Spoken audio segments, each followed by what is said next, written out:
Bien, bonsoir à vous. Je crois qu'il y a des personnes qui arrivent encore. On va essayer de trouver quelques chaises. Merci. Donc, il y a encore, regardez, il y a parfois des places. Il y en a une là devant moi. Il y en a une à côté. Levez le doigt s'il y a des places à côté de vous. Voilà. Donc, vous avancez, vous prenez les places. Merci en tout cas d'être venus aussi nombreux pour cette conférence « Être chrétien dans un monde sécularisé » qui va nous être donnée par Monseigneur Claude d'Agens, donc qui est de Bordeaux, je ne me trompe pas. Hein. Donc je pense que voilà, il y a des connaissances. Et après, vous avez été évêque auxiliaire de Poitiers, voilà, et puis évêque d'Angoulême, donc évêque émérite, puisque Monseigneur d'Agens a ordonné voilà, son successeur dimanche dernier, donc évêque émérite depuis 2 jours. Oui, et je peux vous assurer, Monseigneur, que nous aurons à cœur, le sachant, non seulement de prier pour votre successeur, mais de prier aussi pour vos futures missions, parce que un prêtre ou un évêque, on n'est pas vraiment à la retraite, jamais. Donc voilà, on aura à cœur de prier pour cela, en tout cas. Vous êtes membre de l'Académie française. Je vais succéder voilà. au neveu de Monseigneur Raymond. Voilà. René Raymond. René Raymond. Il fait l'éloge en son temps. Voilà, en 2008. Hein. J'ai été élu en 2008 et voilà. Reçu en 2009. Et reçu en 2009, c'est ça. Voilà, et je ne cite pas, vous avez 3 ou 4 ouvrages sur le flyer, mais évidemment, je ne veux pas, j'ai imprimé cela, mais il y a 2 pages de vos ouvrages, donc je ne vais pas tous les citer. On vous a distribué des petites feuilles, quelques stylos. Monseigneur d'Agens souhaite pour les questions qu'elles ne soient pas orales, mais qu'elles soient de préférence voilà, écrites. De préférence écrites. Mais moi je dis, il préfère qu'elles ne soient pas orales. Donc voilà. De préférence écrites, donc d'où les papiers. D'où les papiers. Voilà. Quand, au fur et à mesure de la conférence, donc si vous avez voilà, des questions, vous pouvez les noter, et puis je les ramasserai ensuite et je les présenterai au Père d'Agens pour les réponses. Merci encore d'être aussi nombreux voilà, pour cette... Et je vous laisse le bon micro. J'espère qu'il est bon. Un conférencier a toujours la liberté à la fois de tenir compte du titre qu'on lui a proposé et de le modifier. Et donc je vais me charger tout de suite de le modifier. Naturellement, je parlerai de ce qui a été annoncé, c'est-à-dire de la façon, des exigences d'une vie chrétienne dans nos sociétés ou dans notre société française sécularisée, mais je précise que dans un premier temps, je voudrais essayer de comprendre les évolutions de la laïcité française, comprendre les évolutions de la laïcité française depuis quelques années. Et Dieu sait qu'elles sont à la fois nombreuses et un peu inattendues, et quelquefois préoccupantes. Et puis, je voudrais dans un deuxième temps essayer de mettre quelques points sur les i sur nos façons de manifester la différence chrétienne. Donc le titre est double, comprendre les évolutions de la laïcité française et manifester la différence chrétienne. Les réflexions que je vous propose voudraient être à la fois un acte de discernement et un acte d'engagement chrétien. Discerner fait partie de la pédagogie chrétienne de la foi. Discerner, c'est regarder au-delà des apparences immédiates pour essayer de découvrir et de comprendre comment Dieu agit dans le réel de notre temps et de notre histoire. Si vous voulez, d'une formule qui a été fort employée après le Concile Vatican II, déchiffrer les signes des temps. Et je me recommande de Jésus lui-même, qui dans l'évangile de Luc, au chapitre 12, versets 54-56, dit ceci à ses disciples. Quand vous voyez un nuage se lever au couchant, vous dites aussitôt, la pluie va venir. Et c'est ce qui arrive. Et quand vous voyez souffler le vent du midi, vous dites, il va faire une chaleur accablante. Et cela arrive. Esprit perverti. Vous savez reconnaître l'aspect de la terre et du ciel, et le temps présent, comment ne savez-vous pas le reconnaître? Et donc, je voudrais essayer de tenir compte de la recommandation de Jésus et de comprendre le temps présent. Comme on dit, il ne suffit pas d'être préoccupé légitimement par les changements du climat et le réchauffement du climat, mais la foi chrétienne appelle aussi à une compréhension de l'histoire des hommes comme un lieu où se manifeste la présence de Dieu. Et cet acte de discernement est un acte qui fait partie de ce que j'appellerai tout à l'heure la différence chrétienne. Parce que devant les aléas de l'histoire, et en ce moment ils sont nombreux, en forme de violence et de peur, beaucoup de gens réagissent de manière, je dirais, irrationnelle. Au mieux, on dira, comme l'Ecclésiaste d'ailleurs, rien de nouveau sous le soleil. Il y a toujours eu des guerres et des violences. Au pire, et certains le pensent sans le dire, ou le disent en le pensant, le mal aura le dernier mot. J'ai entendu cette formule de la part d'un avocat célèbre il y a quelques années qui a fini très mal en se suicidant, et on l'avait interviewé quelques mois avant sa mort, et on lui avait demandé quelle est votre vision du monde. Il avait répondu, le bien n'existe pas. Et il me semble que c'est une conviction qui habite aujourd'hui beaucoup de personnes, y compris sans doute des catholiques. Or, il y a dans la tradition juive et chrétienne cette conviction primordiale, quels que soient les aléas de l'histoire, le Dieu vivant ne cesse pas d'être présent à l'histoire des hommes et d'y agir. Il est le Dieu qui sort de lui-même pour parler à Abraham, pour parler par les prophètes, pour annoncer un temps de délivrance et l'avènement de son royaume, et ce royaume, c'est le Christ Jésus, né à Bethléem, mort et ressuscité à Jérusalem. Le Verbe fait chair. Et toute la parole de Dieu, tous les récits de l'Évangile sont l'illustration concrète de cet engagement de Dieu dans l'histoire des hommes.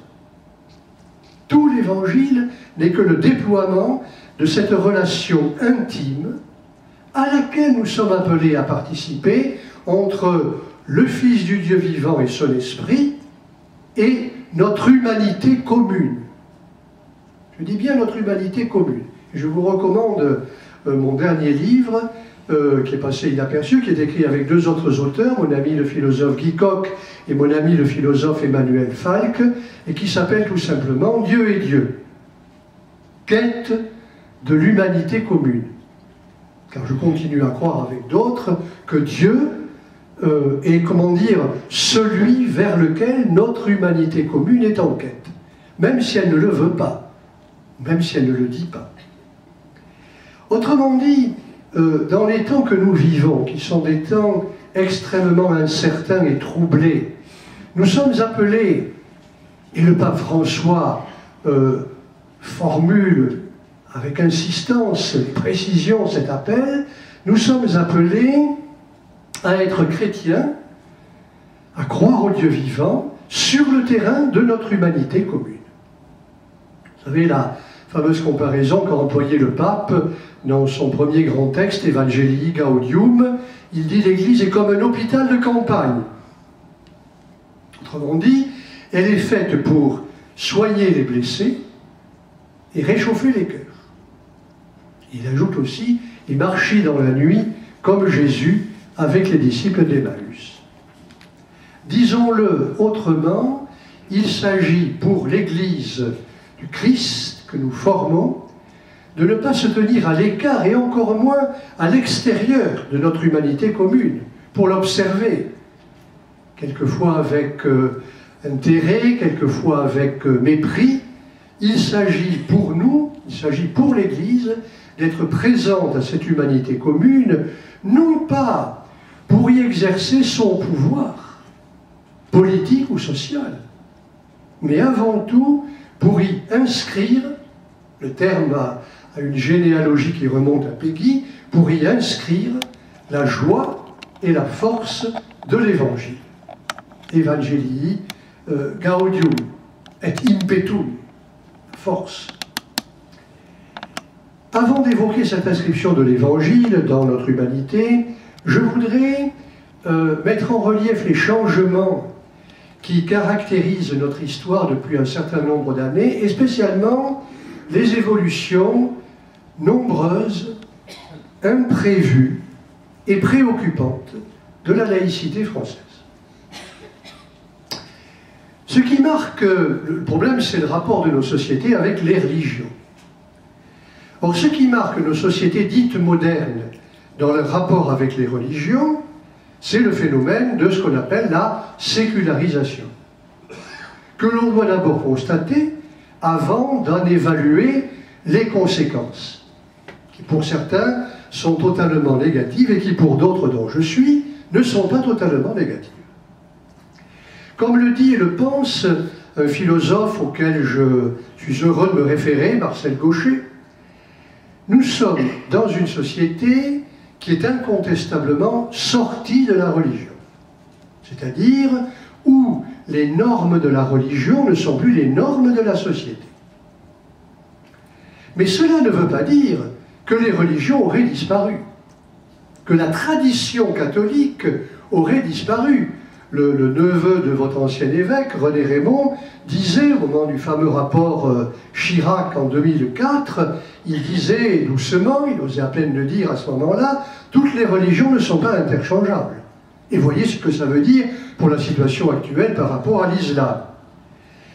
Cela ne veut pas dire donc que la tradition catholique a disparu de notre société française, mais qu'elle ne détermine plus les normes de la société et surtout de l'État.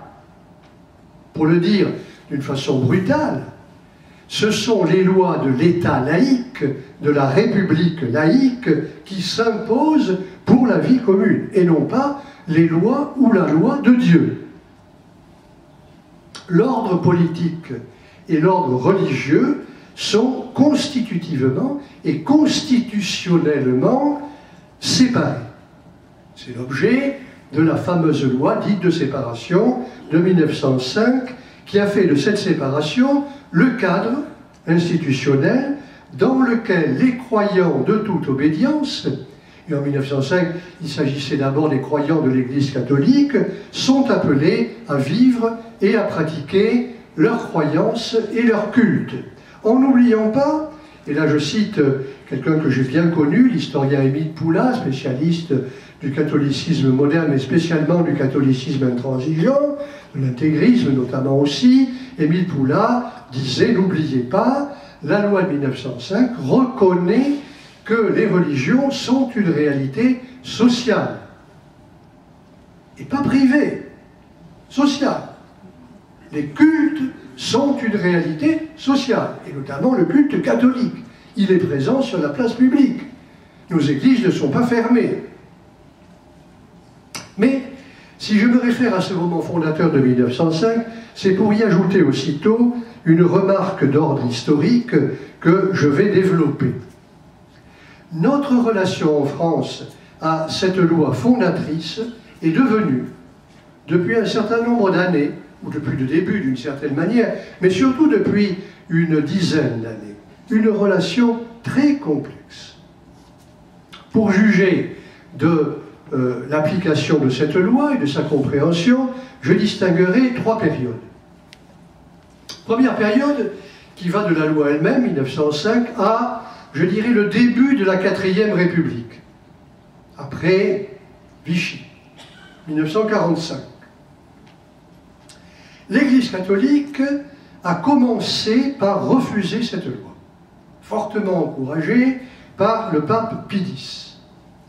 Elle estimait que cette loi de 1905 était une rupture unilatérale de la loi du Concordat de Napoléon de 1801, qui jusque-là réglait les relations entre l'Église et l'État, et en faisait des relations concordataires. Tous les évêques étaient nommés par le roi ou l'empereur. J'ai découvert il y a quelques années que le conseiller pour les nominations épiscopales de Napoléon III, c'était le cardinal Lavigerie. Comme il était à Alger, ça lui laissait peut-être un peu plus de recul pour choisir ceux qu'il proposait à Napoléon III. Et de même ensuite, les évêques sont nommés par le pouvoir républicain à partir des années 1870. Donc, l'Église catholique a refusé cette loi en estimant qu'elle rompait unilatéralement le concordat et qu'elle était pour l'Église catholique un acte de spoliation par rapport aux subventions qui désormais étaient totalement supprimées. L'Église, l'État, plutôt la République, ne subventionne aucun culte. Mais contrairement à ce qu'on a pu craindre, même au moment des inventaires, dans les églises et les presbytères au lendemain de la loi, il n'y a eu que très peu de morts et de blessés. On ne s'est pas battu, même s'il y a eu des démissions du côté des gendarmes et des responsables de la police. Autrement dit, la loi de 1905 n'a pas abouti à une rupture. Même si elle est considérée comme une rupture du concordat, elle n'aboutit pas à une rupture déclarée. D'autant plus que les bâtiments du culte devenaient la propriété de l'État, mais en étant mis sous la responsabilité des églises locales, des diocèses, en tant qu'affectataires. Et c'est la même loi qui prévaut aujourd'hui. Et puis, il y eut les 2 guerres mondiales, 14-18, 40-45, et pendant ces 2 guerres mondiales, on a compris qu'il n'y avait pas d'opposition radicale entre les soldats qui croient au ciel et les soldats qui n'y croient pas. Il y a eu dans les tranchées, et d'abord dans la Première Guerre mondiale, il y a eu de la connaissance mutuelle des curés et des instituteurs qui se sont reconnus comme plus proches qu'ils ne l'imaginaient, ayant les mêmes valeurs communes que l'on trouve notamment dans la littérature et les pièces de Marcel Pagnol, que vous connaissez sans doute.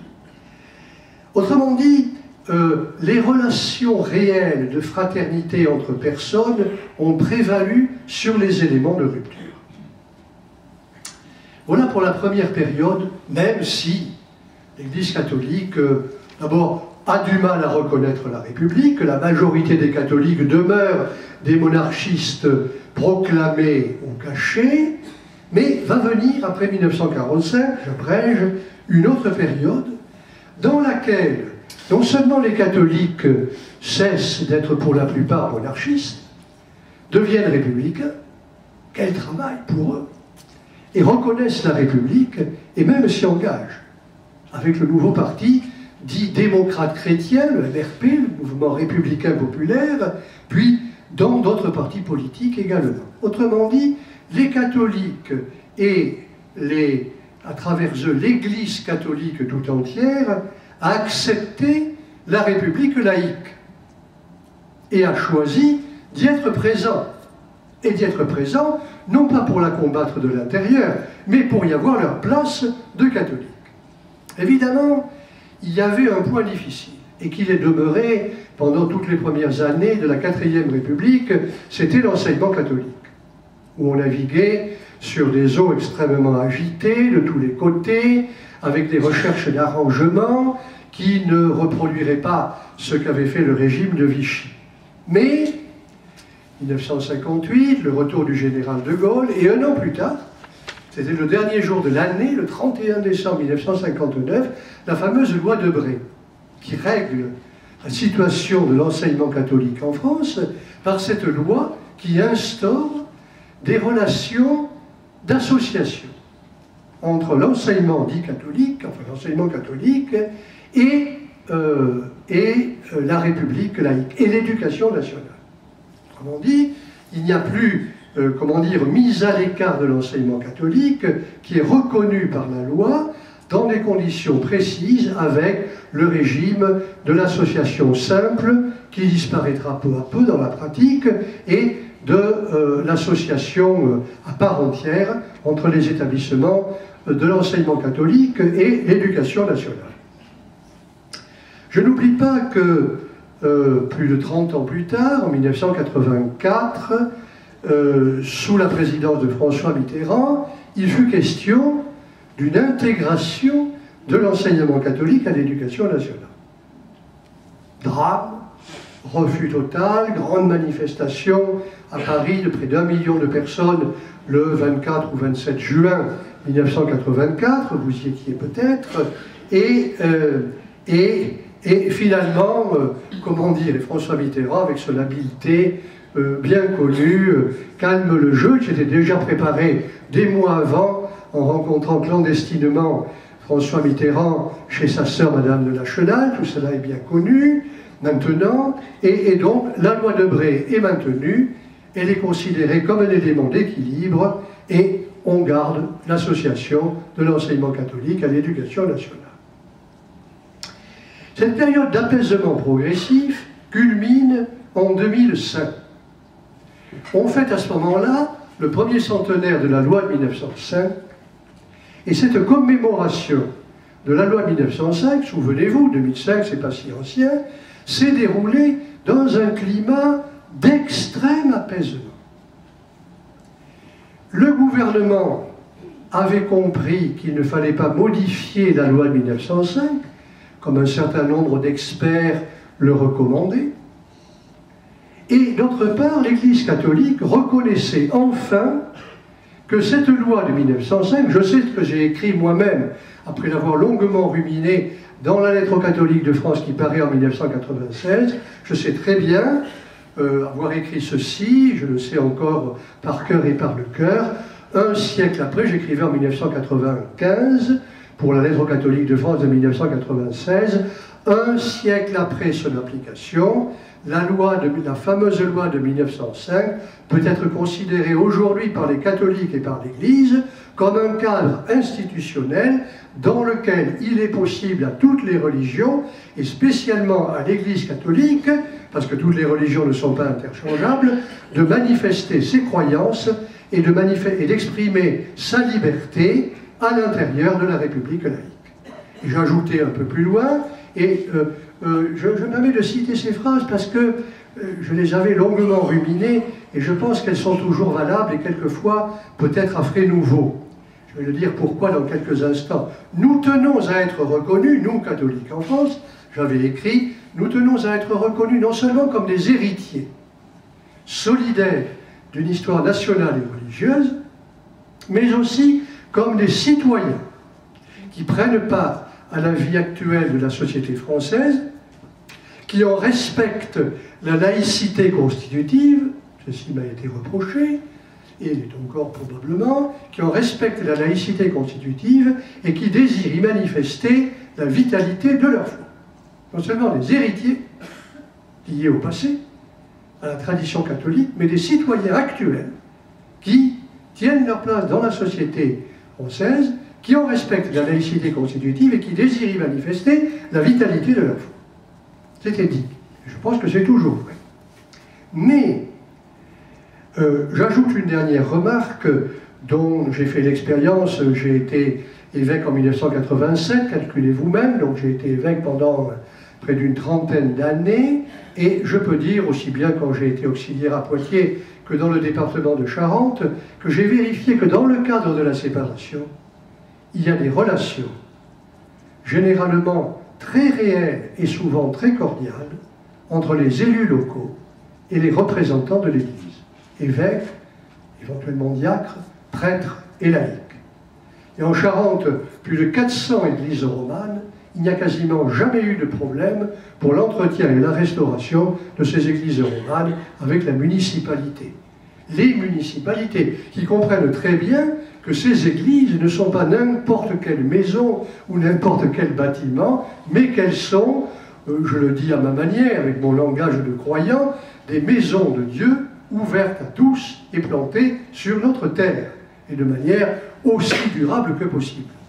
Éventuellement, s'il le faut, en évitant d'attendre les orages qui vont abîmer le clocher ou la toiture de l'église. Il faut qu'il y ait des relations cordiales et heureuses et bienveillantes de manière ordinaire. Autrement dit, on pouvait dire en 2005 que dans le cadre d'un régime de séparation, que d'autres pays voisins, dont d'autres pays voisins s'étonnaient, notamment l'Italie, mais dans ce régime de séparation, une coexistence apaisée était devenue possible entre l'Église catholique, l'État laïque et la société civile pluraliste. Et que la laïcité était reconnue comme un principe d'ordre et de respect mutuel. Que le pape lui-même, j'ai oublié de dire tout à l'heure, en 2005, il y a une déclaration des évêques français pour accepter pleinement la laïcité, après la lettre aux catholiques de France, qui était de près de 10 ans avant, et une déclaration du pape Jean-Paul II, qui écrit aux évêques de France pour leur dire que, bien comprise et bien appliquée, c'est-à-dire comme un principe de neutralité de l'État dans les affaires religieuses, la laïcité, tenez-vous bien, fait partie de la doctrine sociale de l'Église. Dixit le pape Jean-Paul. C'est une nouveauté considérable. Et pourtant, 10 ans après, se sont produits des évolutions qui sont peut-être moins apparentes que les précédentes, mais qui sont de plus en plus préoccupantes. Et moi-même, je suis, comment dire, non pas triste, mais, comment dire, je me sens obligé de le dire, parce que c'est la réalité. Mais j'en suis peiné. Ces évolutions actuelles sont liées à 3 phénomènes distincts et très liés les uns aux autres. D'abord, une grande rupture de tradition culturelle et de tradition religieuse dont nous payons onéreusement les frais.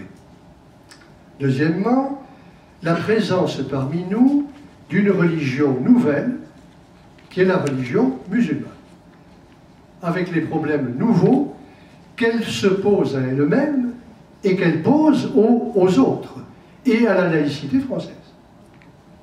Troisièmement, un usage devenu, ou en train de devenir actuellement, plus ou moins idéologique, de la laïcité.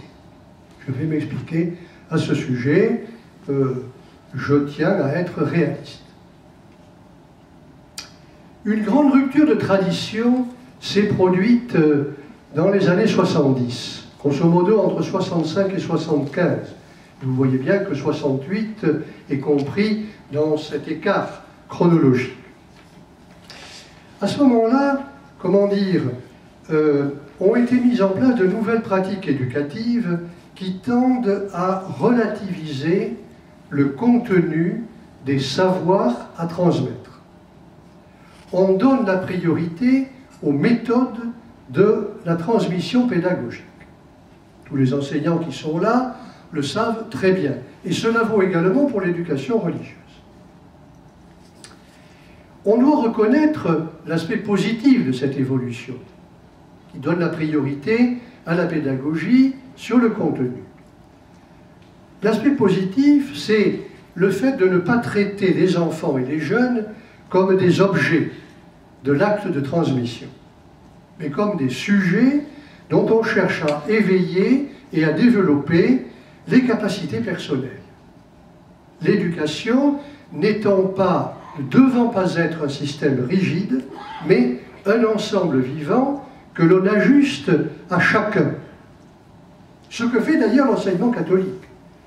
Et il le fait très bien, avec des méthodes qui sont comment dire, sa spécificité. Mais ce souci primordial pour les méthodes de transmission, et non pas pour le contenu, s'est accompagné, de façon souvent inconsciente, d'un oubli de ce qui constitue l'acte de transmission, c'est-à-dire la relation à ce qui nous précède et que nous n'inventons pas. De sorte que j'emprunte les termes de Marcel Gauchet et non pas d'Alain Finkielkraut. Je m'expliquerai s'il le fallait davantage à ce sujet. Mais pour emprunter les termes de Marcel Gauchet, je dirais qu'un processus, fonction de cette primauté des procédures de transmission, un processus de détraditionnalisation marque nos sociétés modernes. La modernité étant dominée elle-même par le souci exclusif de l'avenir et d'un avenir autant que possible détaché du passé. Cela vaut notamment pour l'enseignement de l'histoire. Et je n'oserais rien dire de l'enseignement du grec et du latin, moi qui suis un agrégé de lettres classiques. Passons. Or, les réalités religieuses, pas seulement les réalités culturelles, mais les réalités religieuses sont portées elles-mêmes par un grand mouvement de transmission que nous appelons la tradition. Tradition du verbe latin tradere. Dieu se livre aux hommes, à leur cœur, à leur esprit, à leurs paroles ou à leur silence. Dieu se livre pour être communiqué.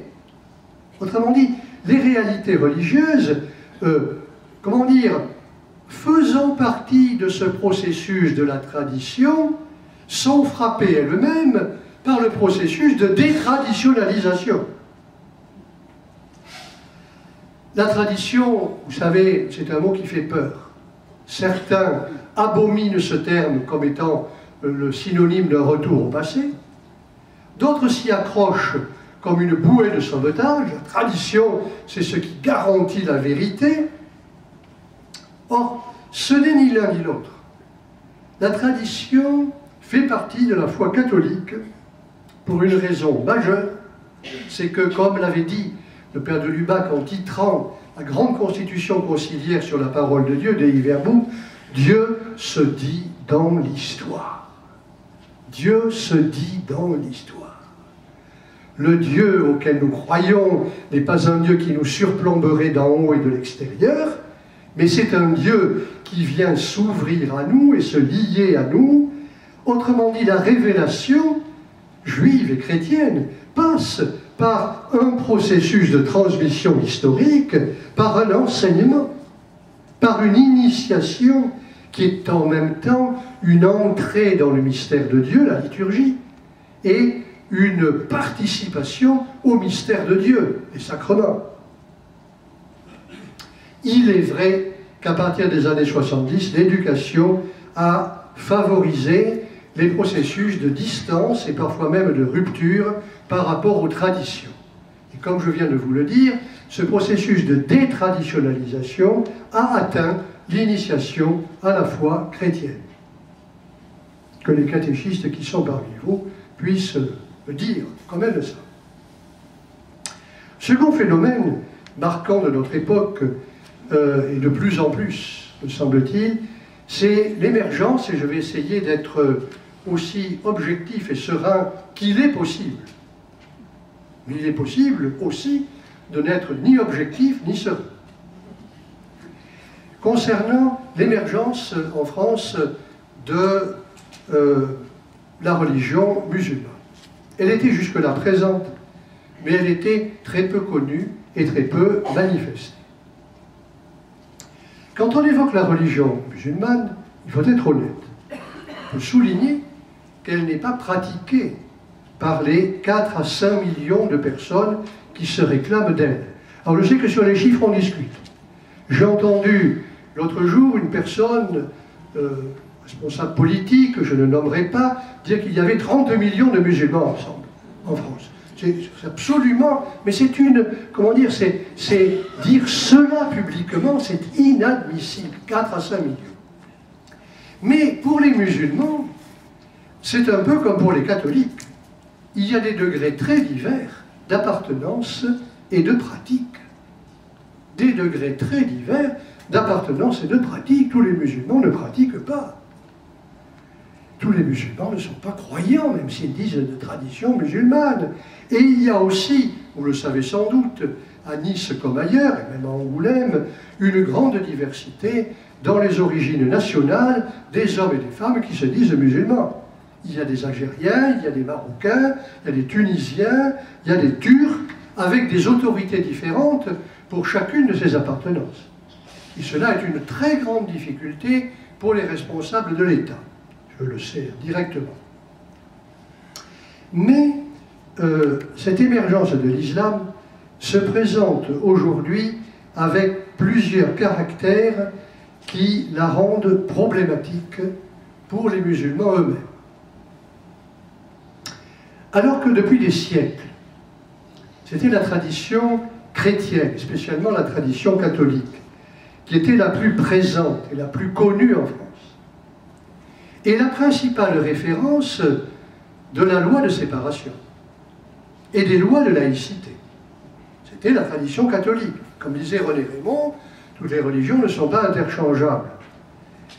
Il arrive qu'aujourd'hui, c'est la religion musulmane, l'islam, qui apparaît parfois, je suis aimable en disant parfois, comme le principal vis-à-vis de l'État laïque. Lequel État laïque, il y a une dizaine d'années, a cherché à conférer à la religion musulmane un statut particulier, en essayant de réunir ses principaux représentants dans un Conseil français du culte musulman, qui n'a pas fonctionné, et qui ne fonctionne pas, comme on sait.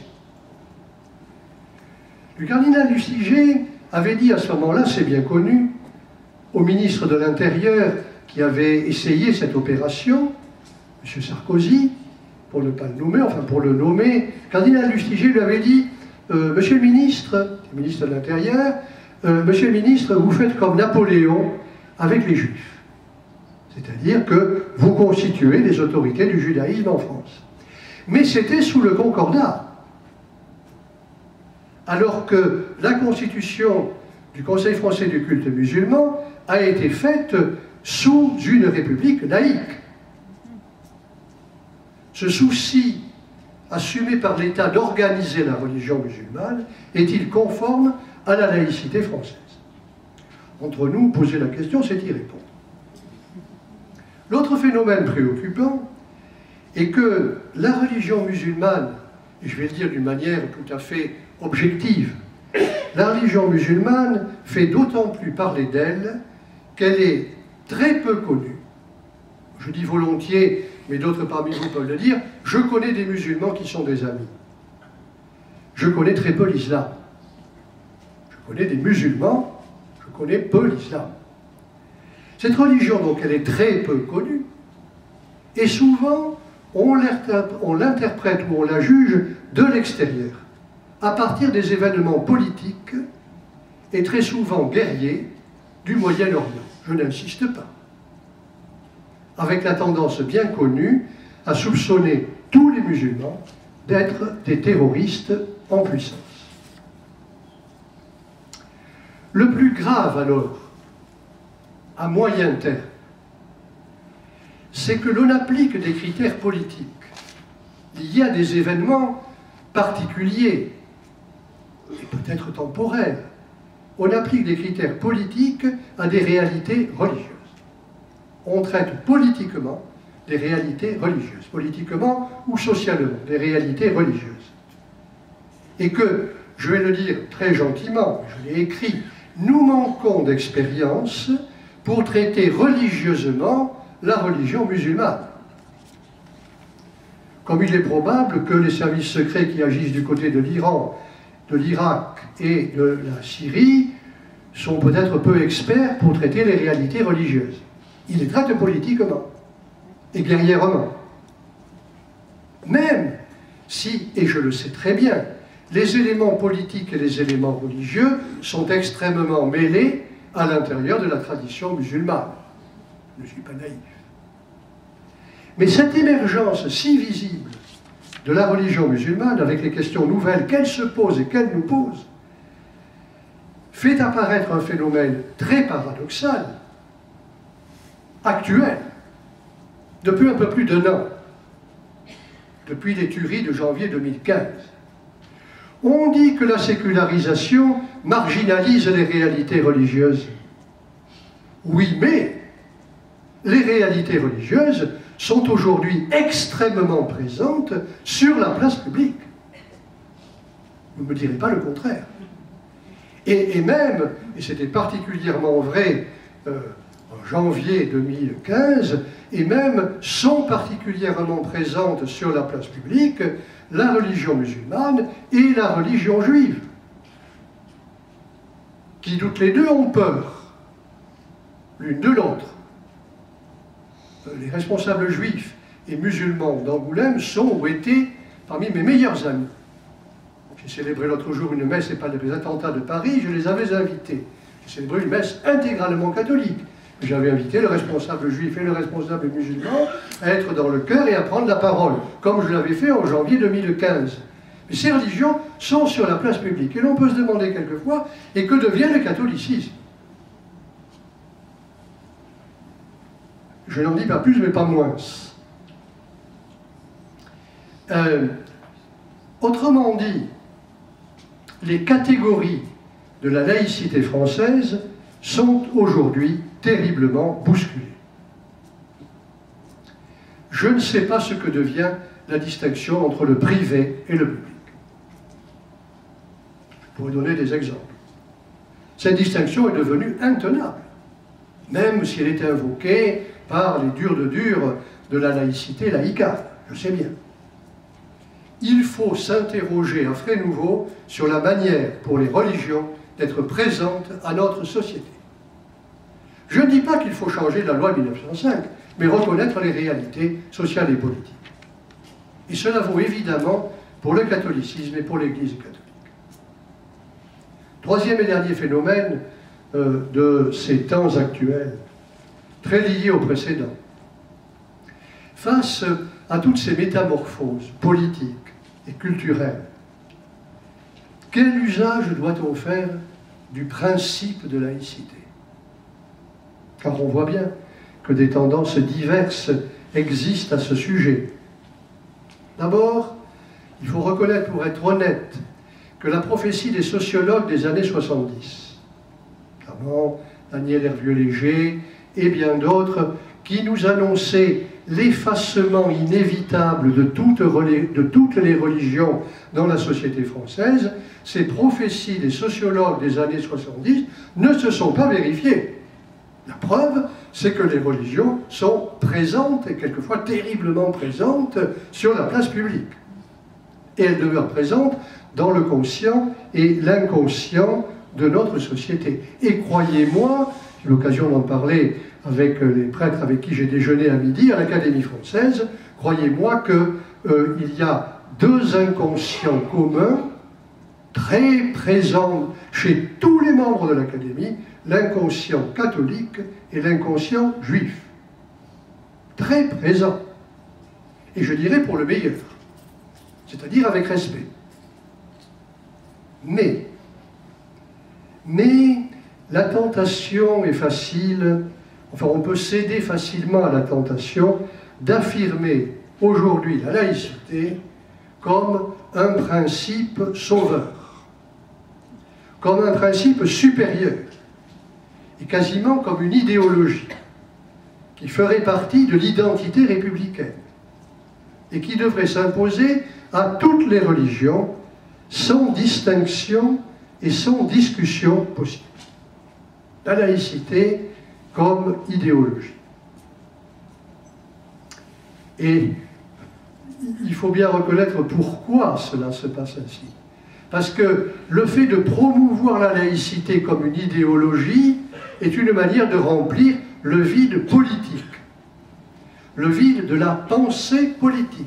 Je dis bien le vide de la pensée politique de tous côtés, puisque la seule pensée politique actuellement existante et agissante, c'est d'observer le champ des courses de chevaux, en vue des élections présidentielles. C'est vrai de tous les côtés. Je n'ai pas besoin de citer d'exemple. Il n'y a qu'un horizon qui permettrait de penser, mais il ne permet de penser qu'aux courses. Qui va démarrer le premier? Qui suivra? Qui gagnera? Quels seront les lobbies qui accompagneront celui ou celle qui se prépare à la victoire? Il n'y a que cet horizon. Or, cet horizon ne donne pas de pensée. Cet horizon donne d'observer, d'applaudir les uns, les autres, mais ne donne pas de pensée politiquement. Et donc, il y a un tel vide de la pensée politique. Pour répondre à cette question banale que je vais dire en 3 mots, que voulons-nous vraiment pour notre société? Nous savons ce que nous ne voulons pas. Nous ne voulons pas la violence, nous ne voulons pas les injustices flagrantes, nous ne voulons pas les inégalités qui se creusent, nous ne voulons pas la violence, je l'ai déjà dit. Mais savoir ce que nous voulons vraiment, pour que notre société ne soit pas déshumanisée par un certain nombre de phénomènes qui la remplissent à plein bord, nous le savons très peu et très mal. D'où la laïcité. Alors que resterait-il à faire? Que reste-t-il à faire? Et je dis que reste-t-il à faire parce que je vois qu'on le fait ici ou là, notamment dans l'enseignement catholique. C'est de situer la laïcité sur le terrain de l'éducation.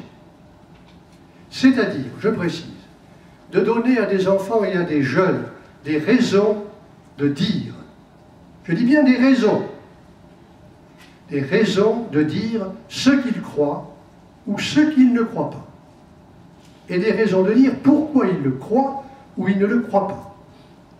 Je connais, chez mes amis de la communauté de Saint-François-Xavier, fondée jadis par Madame Danielou, beaucoup d'amis dans cette communauté, à Paris et dans la région parisienne, y compris dans la Seine-Saint-Denis, dans les collèges et les lycées dont elles sont responsables, elles permettent, elles sont notamment présentes dans un lycée Péguy à côté de la République d'ailleurs, à Paris, elles permettent à des jeunes, où il y a un quartier multiple, où il y a des juifs, des musulmans, des catholiques et des incroyants, eh bien elles permettent, je l'ai vu, j'y suis allé à plusieurs reprises, à ces jeunes juifs, catholiques, protestants, orthodoxes, musulmans, incroyants, de s'expliquer sur ce qu'ils croient ou ne croient pas.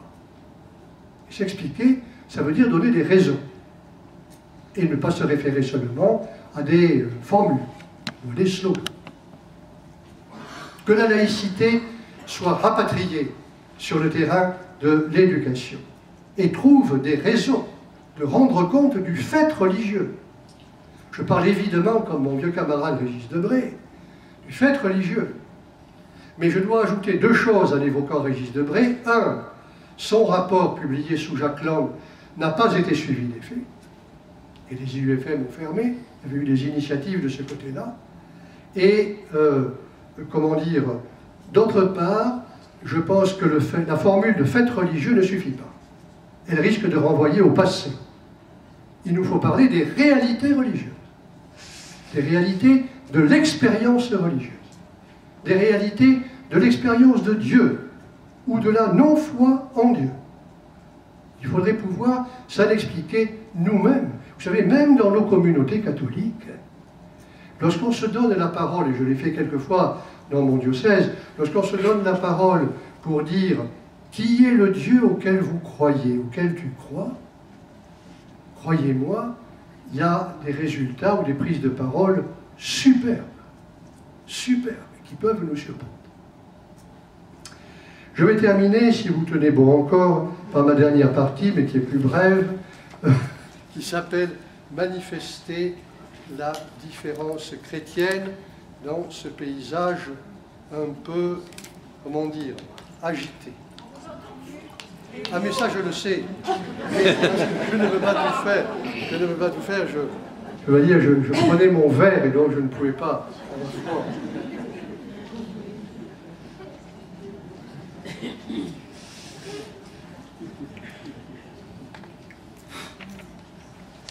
Manifester la différence chrétienne. En tant que catholique, en tant que disciples catholiques du Christ, nous avons cette responsabilité de nous situer sur ce terrain mouvant de notre société sécularisée et incertaine, et manifester notre différence chrétienne sur ce terrain mouvant.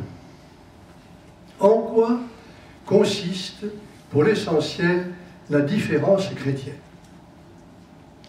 Je vais répondre en me référant au temps des origines chrétiennes, que j'ai enseigné pendant 15 ans. Je suis, comment dire, j'ai fait une thèse sur Saint Grégoire le Grand, et je connais du 1er siècle au 6e siècle, c'est la période de l'histoire que je connais le mieux, avec tout de même aussi un peu le 19e et le 20e.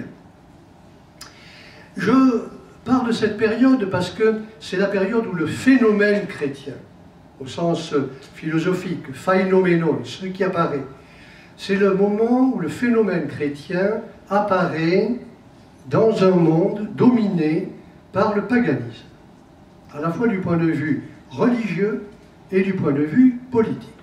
L'empereur est divin. Je pense que nous nous référons trop souvent, nous catholiques nous-mêmes, nous faisons comme si l'histoire de l'Église et du catholicisme commençait avec la Révolution française. De sorte que nous survalorisons les ruptures et nous faisons trop peu de cas des continuités. J'ai appris aussi cela de René Raymond, mais il était spécialiste du 19e et du 20e. Il montrait les continuités qui cheminent à travers les événements de rupture. Où est la nouveauté de la religion chrétienne dans une société et une culture qui l'ignorent? D'abord, je vais corriger une formule que nous employons facilement, à cause de l'islam. La religion chrétienne n'est pas une religion du livre, même si elle passe par un livre, biblion en grec, la Bible, qui raconte la grande histoire du salut, ou la Genèse à la fin des temps, la Genèse à l'Apocalypse.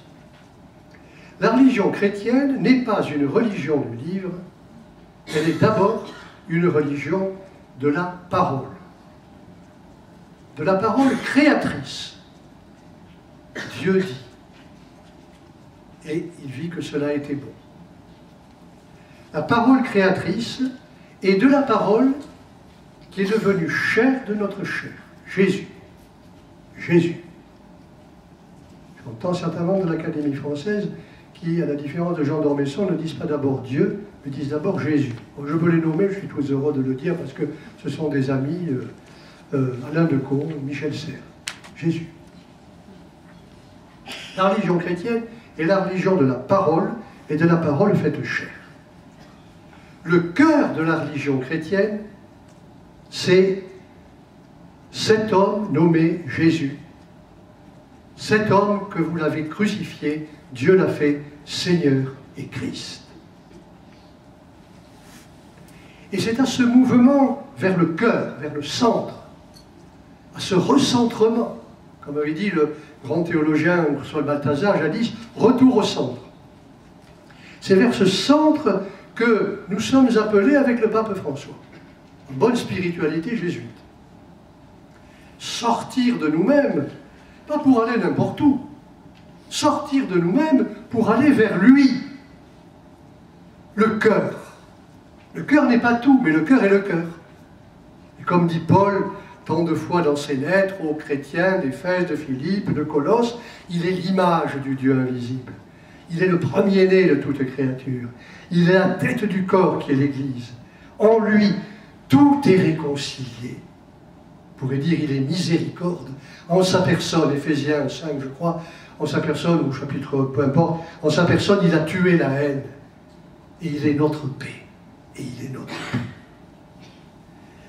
paix. Il y a quelques années, j'ai obtenu un des grands prix de l'Académie française pour le père Martelet, Gustave Martelet. C'était une grande joie. Il a eu ce prix, il était présent, il était heureux. Toute son œuvre, Teilhard de Chardin, Résurrection, Eucharistie et Jeunesse de l'homme, et tout le reste, enfin, lisez Martelet, puis 2000 ans d'église en question sur le ministère apostolique, superbe, superbe. Et je suis allé le voir pour lui dire que j'avais obtenu, facilement d'ailleurs, le Grand Prix du Cardinal Grant pour lui. Et je vois encore le Père Martelet, il avait un regard lumineux. Et il me regarde dans les yeux et il me dit « Père Nageur, j'ai attendu d'avoir mon âge, il avait 95 ans à ce moment-là, j'ai attendu d'avoir mon âge pour comprendre que, il me l'a dit ainsi, pourquoi Dieu a-t-il fait le monde? Pour le Christ. Pour le Christ. » Et il m'a dit, j'ai mis tant d'années à comprendre cela. C'est facile à dire comme ça, en un mot. Je le souhaite pour nous tous. Le cœur du cœur de Dieu et du monde, c'est lui, c'est le Seigneur. Christ, hier, Christ aujourd'hui, Christ demain, Verbe fait chair, sauveur du monde. Le but de la création, c'est lui. Et dans sa personne, il y a tout. Il y a le mystère de l'incarnation et le mystère pascal. Et tout de notre humanité est saisi dans l'humanité du Christ. Tout est transfiguré. Permettez-moi de m'interrompre en parlant comme mon ami le philosophe Emmanuel Falck, qui est trop peu connu, qui est un phénoménologue de haut vol, et qui était jusqu'à l'année dernière le doyen de la faculté de philosophie de l'Institut catholique de Paris. Emmanuel Falck a expliqué cela, une session doctrinale des évêques, il y a 1 ou 2 ans, et j'ai retenu cela parce que c'est absolument décisif. Ça change tout. En quel Dieu croyons-nous? Est-ce que nous croyons en un Dieu qui serait le réparateur d'un monde mauvais et qui viendrait, par la mort et le sacrifice de Jésus-Christ, réparer le monde? Comment dire? Traverser le mal, renverser le mal. Ou bien, croyons-nous à un Dieu qui, en son Fils, le Verbe fait chair, prend tout sur lui de notre condition humaine, non pas du tout pour l'abolir, mais pour l'assumer et la transfigurer. C'est tout le Père Martelet. D'une certaine manière, c'est tout Teilhard de Chardin aussi. J'ai eu l'occasion de relire pour parler de lui à Rome l'année dernière. La nouveauté chrétienne est là. Le Dieu qui se révèle en Jésus-Christ agit à l'intérieur de notre humanité. En lui est la vie. Et la vie de Dieu, c'est la lumière des hommes et qui nous sauve. J'avance vers la fin. Cette perception de Dieu à l'intérieur de notre humanité, voilà, pour la transfigurer. Pour la transfigurer. Pas pour la corriger, mais pour la corriger en la transfigurant. S'accompagne de notre élément décisif, qui fait partie également de la différence chrétienne. Je vais le dire en 2 mots très gros et très lourds, excusez-moi. Le christianisme est un universalisme. Je veux dire que les premiers chrétiens ne se sont pas demandé combien ils étaient. Ils savaient qu'ils étaient très peu nombreux, mais ils savaient qu'ils participaient à l'infinie ouverture de Dieu à tous les peuples et à toute l'humanité en Jésus-Christ. Nous avons employé trop facilement l'expression d'ouverture au monde. C'est une naïveté. Comme si on pouvait imaginer que tout le monde allait se convertir parce que l'Église s'ouvrait au monde. C'est une stupidité. Enfin, d'abord, nous participons à l'ouverture du Dieu vivant en Jésus-Christ et par son esprit à toute l'humanité et à tous les peuples du monde. Autrement dit, nous sommes un universalisme. Ça ne veut pas dire que nous recouvrons le monde entier, mais qu'à l'intérieur du monde entier, nous sommes, comme dit Jésus, le sel de la terre, le levain dans la pâte, la lumière du monde. Nous sommes peut-être peu nombreux, mais nous sommes pour tous. Et le plus beau à ce sujet, et je le cite souvent, André Marceau, d'autres qui sont là ne seront pas étonnés, c'est que j'ai été formé aux origines chrétiennes par un grand historien qui s'appelait Henri Irénée Marou, qui avait écrit un livre sur la théologie de l'histoire qui reste pour moi une référence. Ma fille habitait d'ailleurs pas très, enfin bon, dans votre région, elle est morte subitement il y a quelques semaines, et j'avais appris d'Henri Marou ce que dit un petit écrit d'une 12aine de chapitres, appelle qui s'appelle, on dit toujours, la lettre à Diognète. En fait, ce n'est pas une lettre, c'est un écrit, un petit traité. Un certain Diognète, qui est probablement le gouverneur païen d'Alexandrie autour de l'année 200, demande à un de ses amis chrétiens, dont on ne sait pas le nom, mais qui est un très bon écrivain, qui a écrit ce petit traité, il demande donc à cet ami chrétien de lui expliquer le christianisme. Et l'ami chrétien, inconnu, peut-être Clément d'Alexandrie, ou un de ses disciples, c'est fort probable, cet ami chrétien ne va pas lui dérouler le credo, il va lui dire comment vivent les chrétiens dans la société païenne. Et il lui explique, ils respectent les coutumes, ils respectent les lois, ils s'habillent comme tout le monde, ils ont le même rythme de vie que tout le monde, mais ce que l'âme est dans le corps, les chrétiens le sont dans le monde. Vous voyez bien, ce n'est pas une question de quantité, ni même d'efficacité. Ce que l'âme est dans le corps, les chrétiens le sont dans le monde. L'âme est enfermée dans le corps, et c'est elle qui soutient le corps. Les chrétiens sont enfermés dans le monde, ce sont eux qui soutiennent le monde. J'ai trouvé, comment dire, des expressions analogues probablement, cela fait partie de la tradition juive, le dernier des justes, un des prix Goncourt de jadis, dont j'oublie le nom, vous savez peut-être, qui s'appelait le dernier des justes. André, merci, Schwarzbach, merci beaucoup. Donc le dernier des justes, on attend le dernier des justes pour que le monde soit sauvé, et de mettre fin à l'épopée de l'histoire du monde. Mais c'est dans une petite nouvelle de Soljenitsyne, que je relis très souvent, je crois que j'ai lu presque tout de Soljenitsyne, y compris le Goulag et tout le reste, et la roue rouge. Et donc il y a une petite nouvelle, elle fait à peu près une centaine de pages, qui s'appelle La maison de Matriona. C'est l'histoire d'une vieille femme qui a tout raté. Son mari l'a quittée, ses enfants l'ont abandonnée, et elle est quelque part, là où Soljenitsyne avait été relégué, quelque part dans le Kazakhstan, petite maison au bord d'un passage à niveau, elle n'a plus rien. Une table, un lit, un chat bancal, raconte l'histoire, un chat bancal et quelques ficus. Et puis, elle meurt soudain, écrasée par un train qui passe près d'elle et du passage à niveau. Et quand elle n'est plus là, on découvre que, alors je cite Soljenitsyne, elle était ce juste, sans lequel il n'est village qui tienne, ni notre terre entière. Et il nous arrive à nous aussi de découvrir après leur mort tout ce que représentait la présence et la vie de personnes cachées. Ces personnes, vous savez, qui dans le fond des villages ruraux ou des quartiers en ville sont là et portent le monde dans leur présence et leur prière.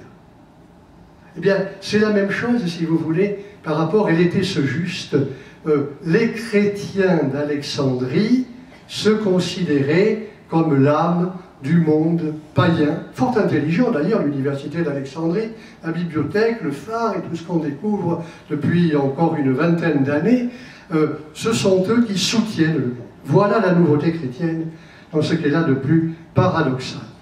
Nous ne sommes pas du monde quand le monde se ferme sur lui-même, mais nous sommes dans le monde pour y manifester l'engagement de Dieu et la miséricorde du Christ.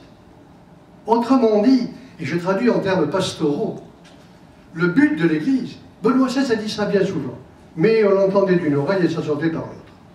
On dit qu'avec Pape François, généralement, on l'entend bien et ça ne sort pas par l'autre oreille. Souvent. En tout cas, le but de l'Église, ce n'est pas l'Église. Le but de l'Église n'est que, comment dire, elle a comme deux mains tendues, l'une vers l'amont, c'est-à-dire vers le mystère de Dieu révélé en Jésus-Christ, et l'autre vers le monde et l'humanité. Et elle est le relais. Elle est le relais, elle n'est que le relais, mais elle est le relais. Elle est dans l'entre-deux. Autrement dit, le but de l'Église, ce n'est pas l'Église et son organisation, même s'il faut de l'organisation, le but de l'Église, c'est d'être ce lieu modeste, caché, quelquefois peu visible, quelquefois trop visible, mais ce lieu où se réalise la rencontre entre notre humanité réelle et le Dieu vivant qui s'ouvre. Je termine par un dernier point qui me semble également un marqueur de la différence chrétienne. Le christianisme s'oppose à tout dualisme.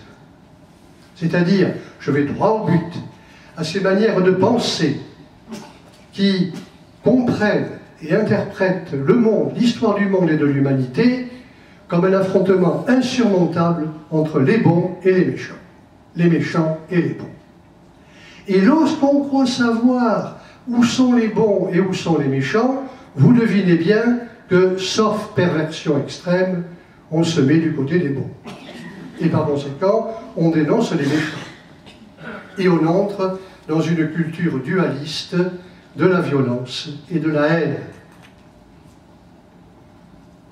Le dernier mot de Jésus sur la croix, Évangile de Luc, chapitre 23, verset 34, je crois. « Père, pardonne-leur, ils ne savent pas ce qu'ils font. » Et un peu plus loin, « Père, pas au larron repenti, aujourd'hui même, tu seras avec moi dans le paradis. » Un commentaire de Bossuet, super. Dans le paradis, quelle compagnie. Avec moi, quelle promesse. Et puis, je ne sais plus, enfin, peu importe, tu seras avec moi dans le paradis, et puis, Père, entre tes mains, je remets mon esprit. L'engrenage du mal est cassé pour toujours. Le croyons-nous? Ou bien, sommes-nous prisonniers, enfermés, tentés? Et naturellement que celui qui est sans péché jette la première pierre, donc je ne la jetterai pas. Tentés par nous enfermer dans la diabolisation des ennemis. Et le dualisme, dans quelque domaine que ce soit, et spécialement dans celui de la politique, implique de désigner par avance là où doivent se trouver les vainqueurs et ceux qui justifient leur action. Or, la nouveauté chrétienne, je l'ai trouvée chez un philosophe qui est lui aussi membre de l'Académie des sciences morales et politiques, enfin lui aussi, comme une autre personne auquel je pense, avec qui je débattrai la semaine prochaine, mais Pierre Manant, qui s'appelle, ce philosophe, a dit il y a deux choses dans la nouveauté chrétienne, c'est qu'il est interdit de dire désormais malheur aux vaincus et gloire aux vainqueurs. Le christianisme interdit à cause de Jésus de dire Jésus est vaincu. Humainement, Jésus est vaincu, comme nous souvent. Et pourtant, dans sa croix, il a tué la haine. Il n'est donc pas vaincu. Ou il laisse avec lui ce qui est capable de vaincre la haine. Je termine en lisant ce que j'ai écrit. Peggy avait raison de dénoncer, au moment de l'affaire Dreyfus, ce rabaissement terrible de la mystique en politique. Et je crois que c'est notre responsabilité de chrétiens de ne jamais nous résigner à cette dégradation de la mystique en politique. Avec la désignation des coupables, qui deviennent des boucs émissaires. On va dire René Girard. Célébrerai une messe pour lui dans quelques jours. Avec la désignation du bouc émissaire, et cette désignation, évidemment, déchaîne les passions politiques et religieuses. La Pâque du Christ vient dissoudre cette idéologie de la haine. Le Fils de l'homme n'est pas venu pour juger le monde, mais pour le sauver de l'intérieur, par la force de la croix, par la force de sa miséricorde. Et il est venu pour tous. Et comme il le dit lui-même, et d'abord pour ceux qui se perdent, la brebis ou le fils aîné et le fils prodigue. S'il y a un affrontement révélé dans le Christ, s'il y a une violence chrétienne, et il y a une violence chrétienne, c'est que face aux logiques du monde qui désignent des coupables, la logique de l'Évangile reconnaît la réalité du mal, mais ouvre une autre voie. Ce que vous avez fait au plus petit d'entre les miens, c'est à moi que vous l'avez fait. il ne s'agit plus de désigner des ennemis, il s'agit de laisser le Christ passer par les autres et passer par nous pour accomplir son œuvre de salut. Cela s'appelle la miséricorde. Ce n'est pas une faiblesse, c'est une force qui jaillit de la vie donnée. Et c'est pourquoi nous sommes croyants.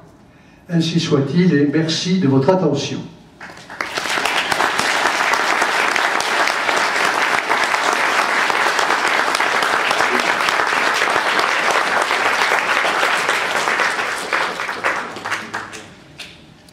Je vous remercie de cette question pleine d'humour, en effet, une pointe d'humour. Pour nous libérer, ne devons-nous pas abandonner au passé le mot laïcité et confier à nos académiciens, dont je suis, de rechercher un terme adapté au contexte actuel? Vaste programme. Alors, je dois vous dire, ce que Émile Poulain me disait souvent, le mot laïcité ne fait pas partie de la loi de séparation. Elle est intitulée loi de séparation, mais le terme on dit la République laïque, on dit l'État laïque, mais on ne parle pas du principe de laïcité. Mais on ne peut évidemment pas historiquement oublier, vous voyez tous les livres écrits à ce sujet, Jean-Marie Mayer, La question laïque, c'est le meilleur, et bien d'autres encore, et Émile Poulain, mais, comment dire, il y a, à partir de la fin de 1880 environ, avec Jules Ferry, les lois sur l'éducation, la séparation de l'Église et de l'école, puis la séparation de l'Église et de l'État, font partie d'un ensemble que l'on appelle un ensemble de lois laïques. Et laïque, vous savez que le mot lui-même a une origine chrétienne. Il vient du laïkous, c'est-à-dire des gens du laïos, en grec le peuple, des gens du peuple. Autrement dit, le mot de laïcité renvoie non pas à la nation. Et comme aujourd'hui, il y a des navigations diverses à ce sujet, entre nation et peuple. Le peuple est un mot que le pape François aime beaucoup, à cause de sa tradition politique liée au péronisme en Argentine dans les années 1930, 40, etc. Mais le mot laïcité, alors oui, mais si jamais, alors croyez-moi, connaissant à l'Académie française, nous nous respectons beaucoup et nous nous entendons très bien. Nous respectons, faisons attention. Mais si jamais on se lançait sur un tel terrain, supposez que je dise, j'étais à Nice l'autre jour et on m'a dit qu'on devait débattre sur un mot pour remplacer laïcité, croyez-moi, nous en avons pour 2 ans. Je continue.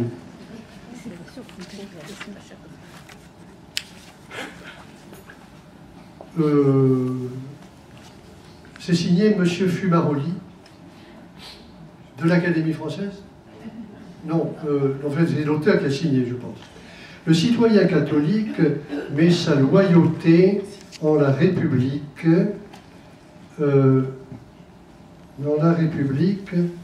quid de celui qui met sa loyauté en l'Arabie Saoudite, en l'argent, en son plaisir, en lui-même. Comment les incorporer en la République citoyenne? Alors je vous répondrai sans hésiter que la République laïque applique son principe de laïcité, c'est-à-dire qu'elle est neutre et qu'elle ne portera pas de jugement pour ceux qui mettraient leur loyauté dans l'Arabie Saoudite ou dans l'argent. Voilà, qu'on m'explique quand même un peu ce que voudrait dire mettre sa loyauté dans l'Arabie Saoudite ou dans l'argent. Comment les incorporer à la République citoyenne?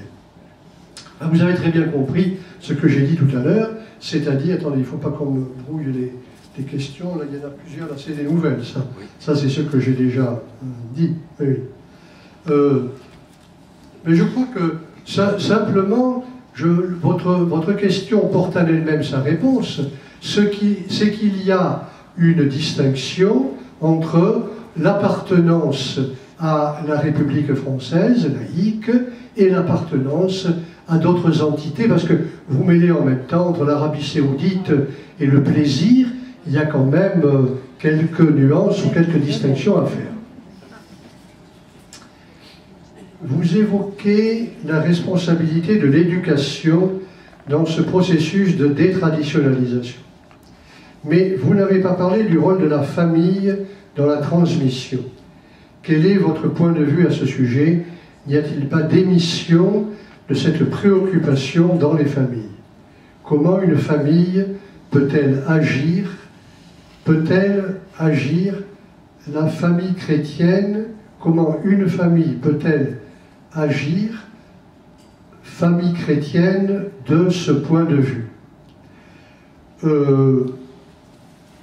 Je n'hésite pas un instant à répondre que, je pourrais m'excuser en disant je n'ai pas parlé de tout, mais si je prends le domaine de l'éducation, alors si vous voulez je prends un autre point de départ, ma réflexion était sur les évolutions de la laïcité, non pas sur l'éducation. J'ai terminé, vous avez remarqué, j'ai terminé en disant rapatrier la laïcité sur le terrain de l'éducation en donnant à des enfants et à des jeunes des raisons de dire. Vous avez très bien compris.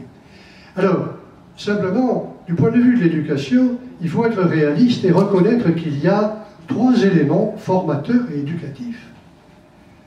L'école, la famille, à part entière, et n'oublions pas ce qu'on appelle, ce que les sociologues appellent des tiers-lieux. Par exemple, les aumôneries. Nous en parlions à table midi, les aumôneries de l'enseignement catholique, ou les aumôneries d'enseignement public, bien entendu, sont des tiers-lieux d'éducation. Des missions de la famille. Comment dire? Je pense qu'il y a, je crois que employer le terme de démission, je pense à ma propre famille ou à des amis. Employer le terme de démission fait porter un jugement moral négatif et critique. Je pense que dans bien des cas, il y a résignation et impuissance, et impression de ne pas être soutenu. Ce qui me frappe, j'ai longuement et de très près accompagné l'enseignement catholique de mon diocèse. Je réunissais tous les trimestres, tous les chefs d'établissement du secondaire. Et nous avions un emploi du temps sans précision. Parlions de la situation des jeunes aujourd'hui. Et j'ai vu dans l'enseignement catholique, alors je fais l'éloge de l'enseignement catholique sans la moindre hésitation, peut-être que dans l'enseignement public on essaie de faire aussi bien, mais je pense qu'on ne le fait pas autant, c'est que c'est le dialogue entre le milieu familial et le milieu éducatif de l'école. Et en constatant d'ailleurs que sur des points extrêmement sensibles pour des filles ou pour des garçons, mais plus souvent pour des filles, ces points très sensibles ne seront pas confiés d'abord aux parents, mais quelquefois à des enseignants ou des enseignantes, ou à des directeurs et directrices. Je pense qu'il y a parmi vous des gens qui font partie du monde éducatif, et je crois qu'il faut à ce moment-là valoriser, je devine, c'est de vous que vient la question, parce que je vous ai vu très attentive tout à l'heure sur ces points, mais donc je regarde vers vous, mais peu importe, ça peut valoir pour beaucoup de personnes, que, il y ait des moyens structurels de ces relations de confiance, de dialogue, de discernement entre les membres du personnel de l'éducation et les familles. Pour les familles, il y a souvent l'ignorance.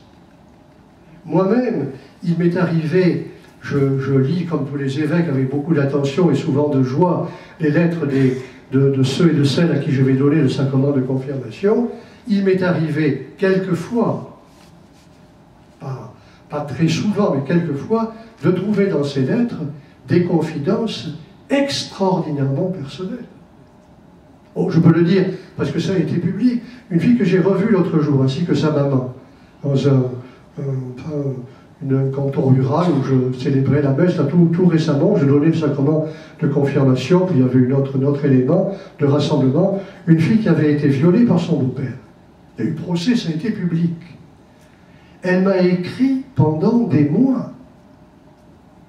Et elle me disait dans ses lettres, c'était extraordinaire, famille de sous-prolétariat rural, Et elle me disait dans ses lettres, je ne peux pas parler autour de moi, mais je peux écrire. Et je sais qu'à vous, je peux me confier. Elle est devenue maman. Et qu'est-ce qu'elle est fière de son petit.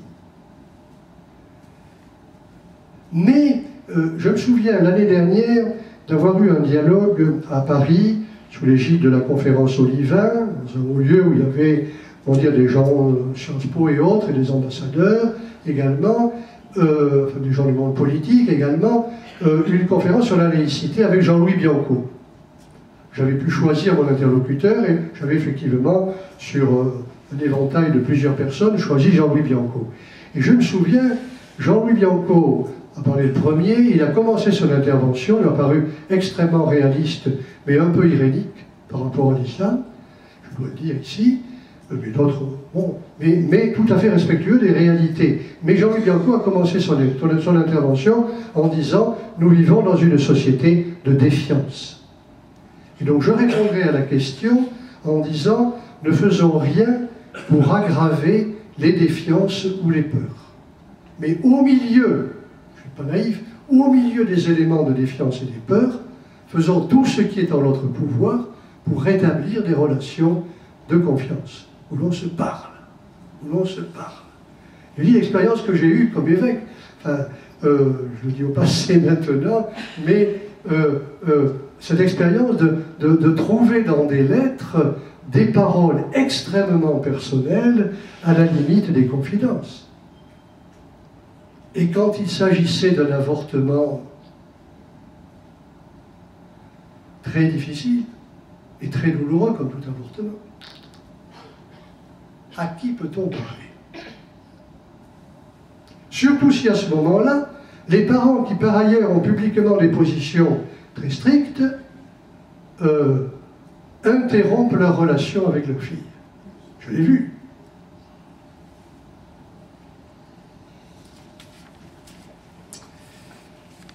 Reliez-vous votre pensée chrétienne à celle du père Teilhard de Chardin? Comment? Oui, j'ai été invité il y a 2 ans à faire une conférence sur le père Teilhard de Chardin pour ouvrir un cycle de conférences sur qu'avons-nous fait de la création à Rome, à l'université grégorienne. Et j'ai relu Teilhard. Et j'ai lu Martelet. Et j'ai lu les 2 volumes du père Douins, qui avait été son supérieur aux études, du père Teilhard. Et j'ai compris que, je l'avais lu jadis, j'avais lu Le phénomène humain, j'avais lu Le milieu divin, quand j'étais étudiant, donc il y a pas mal d'années. J'ai relu Teilhard. Alors, l'un des grands, comment dire, interprètes de Teilhard a été le père de Lubac et le père Martelet. Et le cœur de la pensée de Teilhard, c'est la Christologie, c'est la réflexion sur le Christ. Et le Christ comme le cœur du monde. La formule qu'a employée le père Martelet lorsque je l'ai rencontré, Père d'Agen, le cœur de tout, c'est le Christ, le but de la création de Dieu, c'est le Christ, c'est du Teilhard. Le malheur est qu'il était connu lorsqu'il était critiqué, et depuis qu'il n'est plus critiqué, il est inconnu. Il y a un paradoxe dommage, mais lisez Le phénomène humain et lisez le grand livre du père de Lubac, La pensée religieuse du père Teilhard de Chardin. Alors, suis-je disciple du père Teilhard? Si vous voulez, je vous remercie d'avoir posé la question, mais je répondrai oui, je voudrais bien l'être, en ce sens que, si vous voulez, la conviction du père Teilhard, c'est que rien du monde n'est jamais perdu. Et ceci est aussi dans l'Évangile. Peut-on, à l'Église, dire franchement ce à quoi nous croyons et ce à quoi nous ne croyons pas sans être jugés, comme nous devrions le faire dans notre société, et j'ajouterai, et dans nos communautés chrétiennes? Oui, j'espère qu'il est possible, dans nos communautés chrétiennes, de nous parler. Je ne vais pas répondre facilement de nous parler de Dieu, de nous parler de notre expérience de Dieu. Et je vous assure, alors j'en dirai 2 mots aux prêtres demain matin, enfin j'ai préparé cet après-midi. Il y a 2 ans, nous avons préparé une réunion du conseil pastoral diocésain, diocèse d'Angoulême, en demandant aux personnes, membres du conseil pastoral, de dire quelle était leur expérience de l'évangélisation. Qu'est-ce que pour vous qu'évangéliser? Et on s'était dit, oh là là, on n'aura pas de réponse, ça va tarder beaucoup. Et puis c'est venu très vite et c'était super. J'ai oublié d'apporter.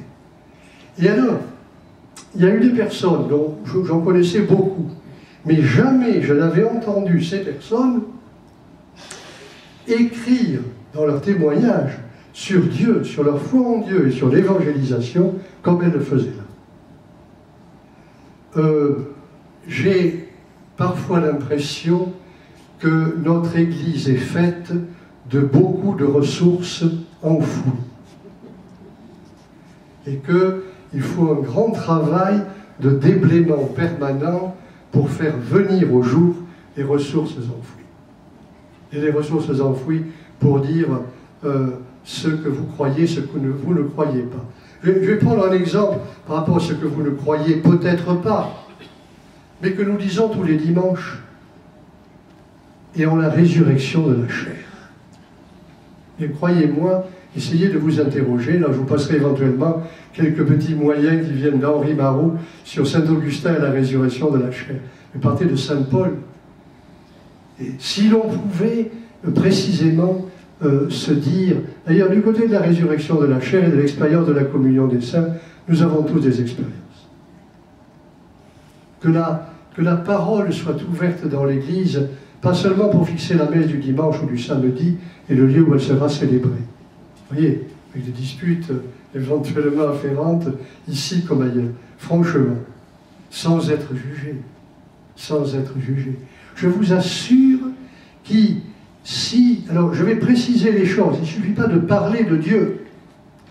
Si nous nous situons résolument, franchement, sur le terrain de notre initiation permanente au mystère de Dieu. Je dis bien de notre initiation permanente au mystère de Dieu. Et ce n'est pas une question de diplôme.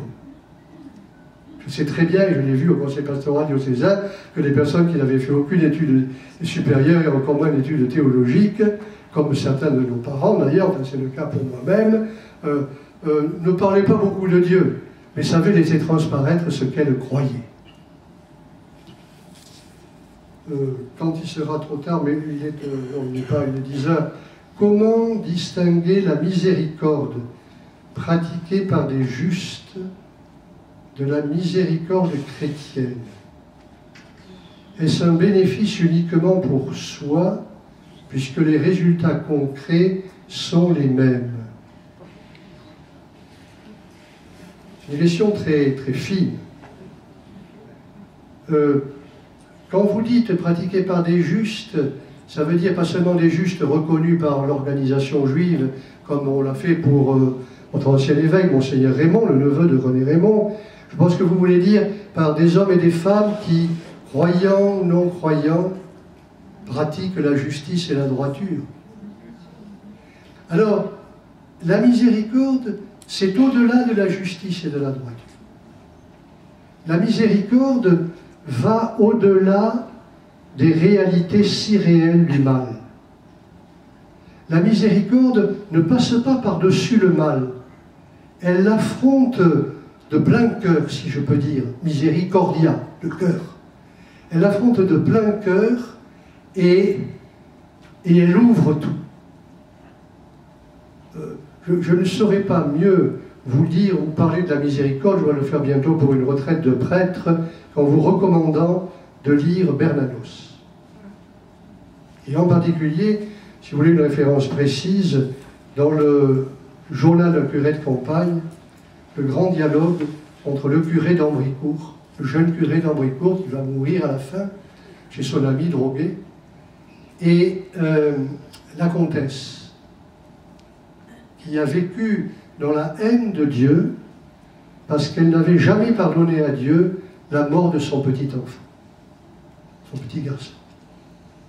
Elle a gardé sur sa poitrine une mèche de cheveux. Et il y a un long dialogue d'une dizaine ou vingtaine de pages chez Bernanos, où il y a, mais c'est trop facile de le dire au passage comme je vais le faire maintenant, cette femme est enfermée dans la haine de Dieu. Comme nous sommes capables de nous enfermer nous-mêmes quelquefois dans la peur de Dieu. Il est miséricordieux. Et comme l'a dit le pape François, 3 jours après, je crois, son élection, lui, Dieu ne se lasse jamais de pardonner. C'est nous qui nous lassons de lui demander pardon. C'est magnifique. Et c'est très vrai. Donc, je reviens à Bernanos, parole terrible qui va briser et ouvrir cette femme, qui va mourir aussitôt dans la nuit d'ailleurs, mais pardonnez, l'enfer, madame, c'est de ne pas aimer.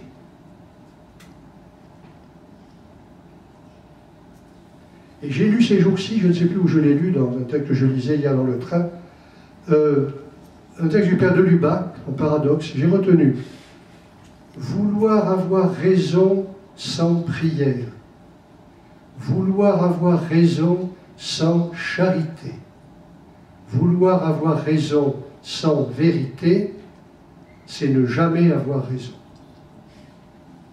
Avoir raison sans charité, avoir raison sans prière. L'enfer, madame, c'est de ne pas aimer. Alors il y a justement dans le credo, il est descendu aux enfers. Je crois que Satan existe. Je crois qu'il est vaincu, mais qu'il reste, il s'agite toujours. Quelquefois, pas comme on pourrait l'imaginer. La pire des tentations de Satan, alors c'est Bernanos. C'est pas la luxure, comme on dit, dans un langage distingué. C'est le désespoir. C'est le désespoir.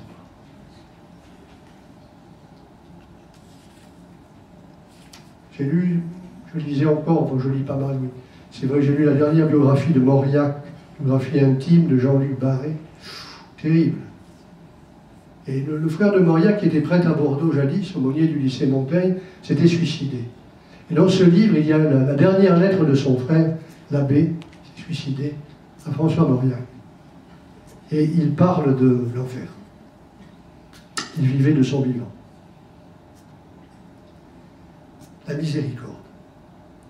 Et il est évident que le pape François, pour en parler comme il en parle, a dû exercer souvent le ministère de la miséricorde. Peut-on considérer que le dialogue entre laïcité et religion musulmane est une richesse qui va nous stimuler? Je peux deviner que cette question vient d'une personne qui a l'expérience du dialogue avec les musulmans, avec des musulmans, avec des personnes musulmanes, pas avec l'islam, avec des personnes musulmanes. Oui, enfin, ce n'est pas le dialogue entre laïcité et religion musulmane, parce que la laïcité n'est pas une religion. Elle n'a pas à se mêler, d'une certaine manière, de ces réalités religieuses de l'islam. Mais il peut y avoir des dialogues entre des catholiques, et des chrétiens et des musulmans. Moi, je vais vous dire ce que j'ai appris dans mon dialogue avec des amis musulmans à Angoulême. Avant, je ne savais pas. Mon être évêque, je dois dire, j'avais rencontré, croisé quelques musulmans, mais je ne savais pas. J'en ai trouvé comme des amis à Angoulême, et j'ai compris deux choses. Un, Dieu compte vraiment pour eux, même si nous n'avons pas le même Dieu. Il ne faut pas se gorger de formules faciles. Mais Dieu compte vraiment pour eux.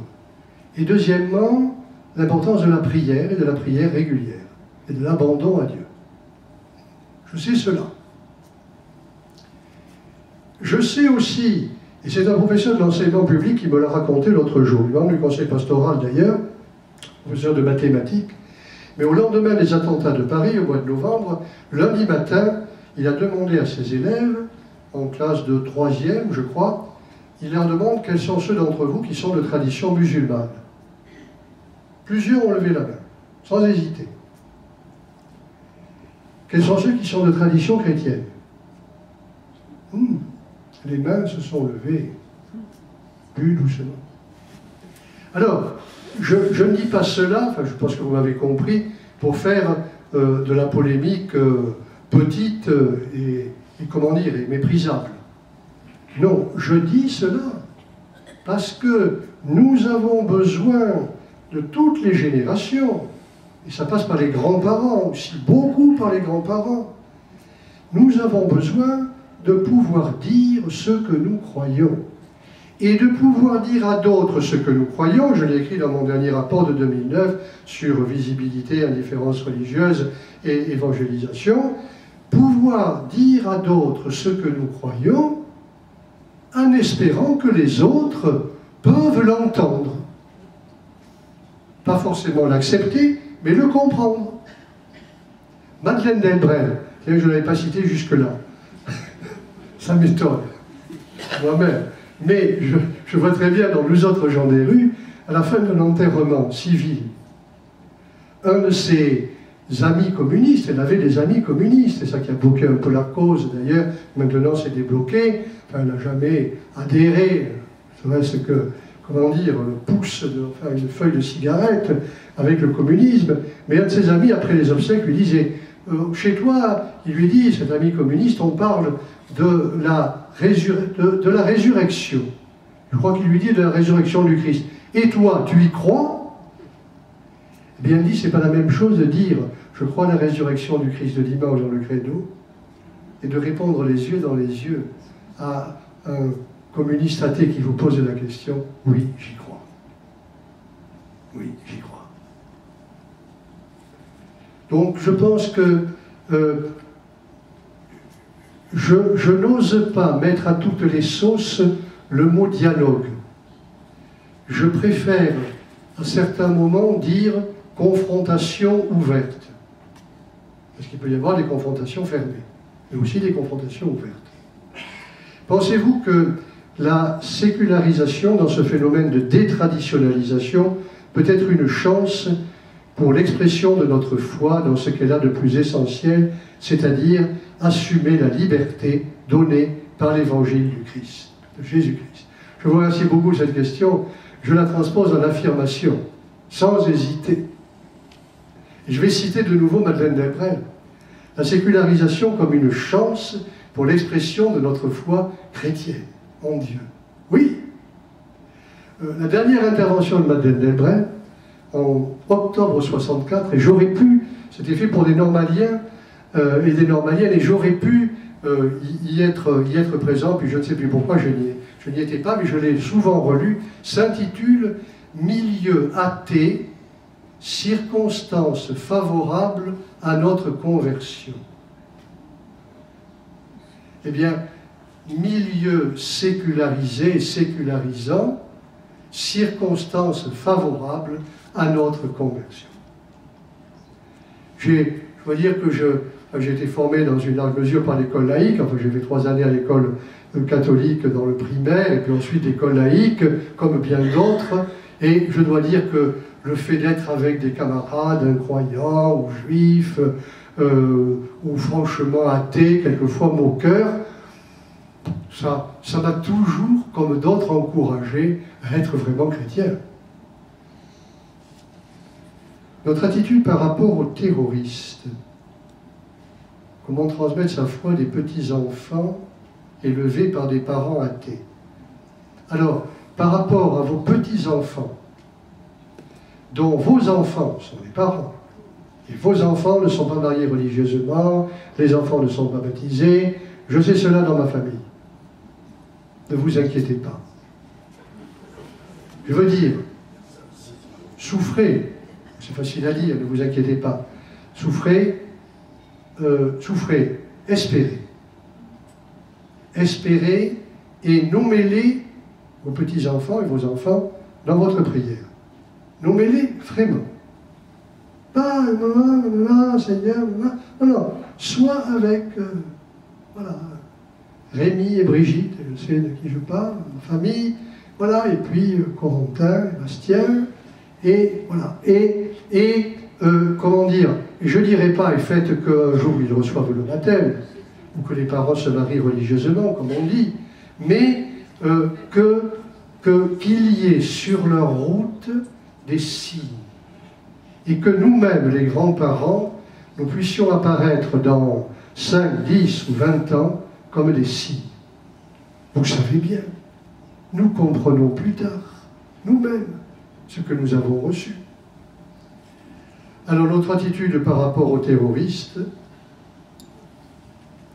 je vais vous dire, je me souviens de l'homélie que j'ai dite le 16 novembre, 3 jours après les attentats, à la cathédrale d'Angoulême.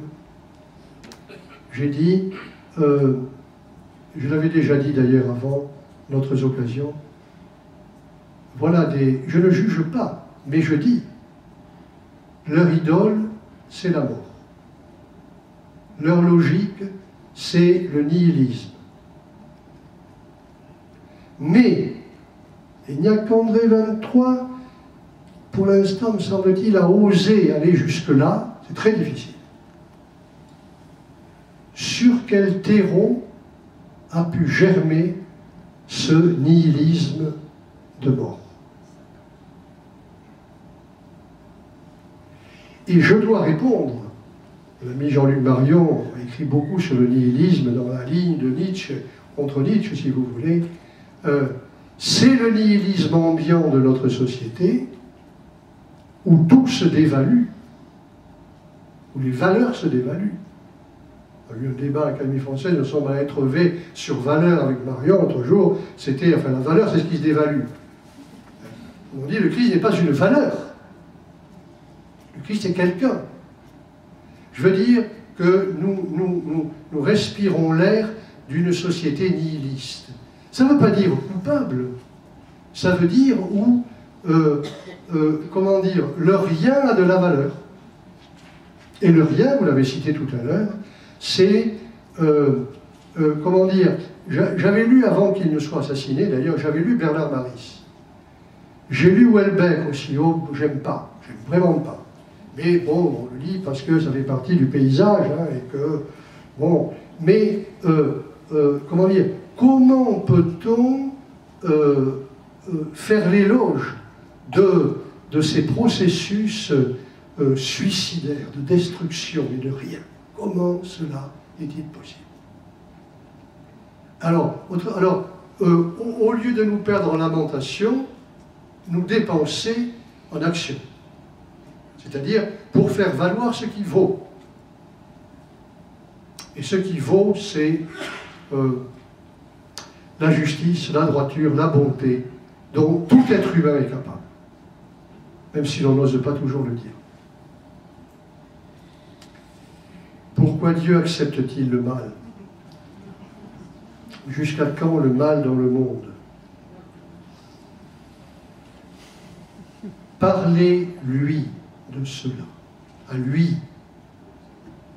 Si jamais vous ne posez la question qu'à vous-même, nous sommes dans un cercle vicieux et destructeur. Vicieux et destructeur. À lui. Et là, bon, je ne fais aucun discours. Il y a un signe. Au nom du Père et du Fils et du Saint-Esprit. Et j'ai entendu dans une de mes dernières visites pastorales, il y a quelques mois, une fillette de 12 ans, qui avait été baptisée quelques mois auparavant, qui a dit, je crois bien d'elle-même, le signe de la croix, c'est comme un voile dans lequel on s'enveloppe de l'amour de Dieu. Eh bien, croyez-moi, j'y pense toujours lorsque je fais le signe. Un voile dont on s'enveloppe de l'amour de Dieu. Je vais achever. Ah mon Dieu! Qui Mitterrand a-t-il rencontré en 1984 en secret pour résoudre la crise de l'école? Ben, il n'a pas résolu, c'est-à-dire il l'a mis au placard. Mais il avait eu un rendez-vous, mais c'est connu de tous les historiens qui ont raconté cette histoire, puisque c'est sa sœur, Geneviève de la Chenal, qui était à Bayard-Presse, qui avait travaillé dans l'enseignement catholique, et avec laquelle j'ai préparé les obsèques de son frère. C'est avec elle que j'ai choisi des textes des obsèques, que le cardinal Lustiger a choisi à Paris, en même temps qu'ils avaient été choisis par Madame de la Chenal et moi-même pour Jarnac. Et Madame de la Chenal a essayé d'apaiser les choses en réunissant chez elle, quelque part dans le 17e, je crois, ou le 7e, en réunissant François Mitterrand et le cardinal Lustiger.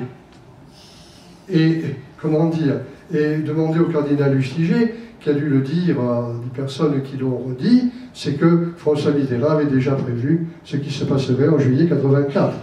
C'est-à-dire qu'il arrêterait le grand jeu.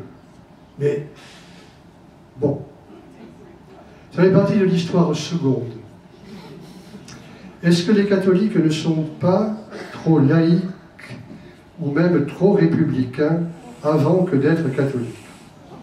Ne sommes-nous pas fondus dans la société? Alors, bon, je dois vous dire, je me sens catholique républicain, mais que, comment dire, je dirais sans aucune hésitation, mais que le cœur de Dieu est infiniment plus réel que le cœur de la République. Mais je me sens tout à fait républicain. Alors ça, peut-être plus républicain que démocrate, d'ailleurs, on peut discuter de tout cela. Mais je me sens très profondément catholique. Ça ne me gêne pas du tout. Trop républicain. Bon, les républiques passent. Quand même cette parole de l'Évangile, hein, que je m'apprête à dire à une personne avec laquelle je dois dialoguer difficilement sans doute la semaine prochaine, mais le ciel et la terre passeront, et tous les régimes politiques, tous les gouvernements, mes paroles ne passeront pas. Alors, naturellement, mes paroles ne passeront pas, ça veut dire que mes paroles sont là pour aujourd'hui. Madeleine Delbrel, enfin encore elle, Madeleine Delbrel dit admirablement, la foi est une passante. Elle est pour le temps d'aujourd'hui. Nous sommes croyants pour le temps d'aujourd'hui. Et le pape François, même s'il n'a pas encore lu Madeleine Delbrel, parle de la même manière. Il dit Dieu est pour le temps présent. Dieu est pour l'aujourd'hui. Vivre l'aujourd'hui de Dieu. Voyez Thésée. Pourquoi n'enseigne-t-on pas les religions au collège ou au lycée public? Eh bien, c'est ce que je vous disais tout à l'heure en évoquant Régis Debray. Que l'on fasse tout ce qui est encore possible pour initier aux réalités religieuses et pour montrer que être chrétien, non seulement ça n'est pas idiot, mais ça permet de comprendre le monde. Il y a une lettre de confirmation qui me disait l'autre jour, être chrétien pour moi, c'est comprendre le monde autrement. Et il ajoutait, je vois encore, les gens comprennent le monde de manière négative. Nous, nous le comprenons avec de l'espérance. Super, 14 ans. 15 ans. Bien enseigner cela. Voilà. Et puis, je retrouve encore Mitterrand. Alors, non mais j'ai déjà répondu. L'évolution de l'État suite aux attentats n'est-elle pas en réaction à la violence plutôt qu'à l'islam et donc ne met pas en cause le principe de laïcité? Vous avez peut-être raison, mais à l'intérieur des responsables de l'État, certains, comment dire, sont très préoccupés. Et je le dis avec beaucoup de respect, parce que je le sais par certains de ces responsables, sont très préoccupés de savoir comment il faut s'y prendre avec les musulmans et avec les responsables musulmans, étant donné leur diversité. Certains d'entre vous ont l'expérience, vous savez bien. Ne pensez-vous pas que l'Église catholique paie encore un lourd tribut hérité des guerres de religion, ayant pratiqué en son temps, pendant des siècles, le malheur aux vaincus? Je ne peux pas nier ce que vous dites là. Mais il y a plus que les guerres de religion. À mon avis, la grande fracture, c'est la fin du XIXe, où il y a une identification totale entre le catholicisme et la monarchie. Et où j'ai découvert dans une thèse que j'ai eue à lire il y a quelques mois, ceci, enfin, pour laquelle j'ai obtenu un prix de l'Académie française plus exactement, une thèse sur les catholiques français après le ralliement de Léon XIII en 1892. Eh bien, j'ai découvert que en 1896, le pape Léon XIII avait envoyé des émissaires personnels, le père abbé général des Trappistes et le père abbé général de je ne sais plus quelle congrégation, pour s'expliquer avec les évêques français et les convaincre de voter monarchiste. Lui qui avait plaidé pour le ralliement. Pour une raison, qu'il explique d'ailleurs, c'est qu'il ne faut pas que sous prétexte de ralliement, les catholiques français perdent leur influence à l'intérieur de la vie politique française. Et c'est un argument d'ordre diplomatique et politique qui est réaliste. Mais pourtant, et quand un certain nombre de radicaux, Clémenceau et bien d'autres, ont appris, parce qu'ils l'ont appris, les influences directes par ces émissaires du pape Léon XIII sur les élections de 1896, vous imaginez la réaction. Et que tous ceux qui avaient plaidé pour le ralliement, ils avaient mauvaise mine. Donc, voilà. Cela dit, enfin, on ne peut pas simplement être rivé à un passé dont nous ne sommes pas responsables. Problème de la repentance. Je vais achever, parce qu'il est 10h30. Aujourd'hui, j'étais à l'hôpital. Une infirmière à la retraite visitait les malades, dont ma mère. Elle nous disait que cela aurait pu rejoindre le groupe, qu'elle aurait pu rejoindre le groupe de l'accompagnement catholique de l'hôpital. Mais devant les sensations très désagréables qu'elle a eues, en se présentant sous cette appellation, elle a su qu'elle ne supporterait pas de tels rejets. Elle s'est jointe au groupe laïque et ne parle de religion que si les malades lui en parlent. Cela m'a paru très respectueux des personnes et donc très chrétien. Serait-ce une démission, une défection selon vous? Non. Certainement pas. Je n'ai aucune hésitation. Je pourrais dire, attendez, je vais réfléchir, la question est difficile, je ne sais pas quoi vous répondre. Non, bien entendu. Bien entendu. C'est-à-dire que, voilà, il y a deux choses, si vous voulez. Un, il faut faire attention à nous-mêmes pour ne jamais apparaître comme catholique, comme les membres d'un club catholique, que l'on se choisit les uns les autres. Involontairement. Mais ça crée des rejets. Et deuxièmement, il est évidemment parfaitement, comment dire, recommandé par l'Évangile d'être le sel de la terre, d'être la lumière du monde, d'être le levain dans la pâte, c'est-à-dire d'être au milieu de tous et avec tous, tout en étant soi-même radicalement attaché au Christ Sauveur. Et vive toutes les visites. Y a-t-il une identité? Je termine. Y a-t-il une identité sociale catholique? Le catholicisme est-il une religion identitaire ou doit-il quitter la tentation identitaire? Votre dernière question, évidemment, me permet de vous répondre. C'est-à-dire qu'il y a identité et identité. Bergson a écrit à ce sujet. Il y a des identités ouvertes, il y a des identités fermées.